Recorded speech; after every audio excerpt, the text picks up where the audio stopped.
Shoulder CARS. CARS stands for controlled articular rotation. It is a kind of fancy way of saying we're gonna move our joints through their entire range of motion. For our glenohumeral, or our shoulder CARS, it's easy for people to compensate through either their thoracic spine or their lumbar spine. So I don't want that to happen for you. I'm gonna show you some ways to not be a cheater. And this also should be moderately challenging. So if you're just able to go through these without feeling like you're doing a lot, you're probably not doing them right. So here we are to set up. First things, we want to make sure our rib cage is over our pelvis, and so we're not in a rib flare or an open scissored position. We are stacked on top of each other. With our non-moving arm, we need to act like we're carrying something heavy, or you can even hold on to your pole, if you're by your pole, to have a little bit of tension in this arm.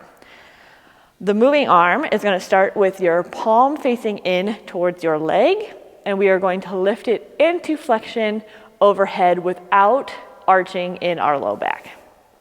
From here, we are going to rotate our palm away from our body, and then we are going to move into extension, once again not rotating through our thoracic spine as much as we possibly can until our hand touches wherever your arm reaches on your legs. For me, it's the back of my thigh. We are then going to lift up, rotate palm facing up, and come back around. I will compensate all over the place if I don't have some sort of tactile feedback for my brain to learn from. So level 1 of tactile feedback is to place a hand on either your lower ribs or sometimes over your heart, so that you can feel when this part of your body is moving.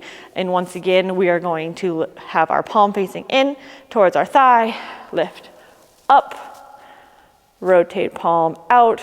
Make sure you get your shoulder rotating too, not just your elbow. As big of a circle as you possibly can without any of your rib cage or thoracic spine coming along for the ride. Touch the back of your leg, lift up, rotate palm up, and come back around.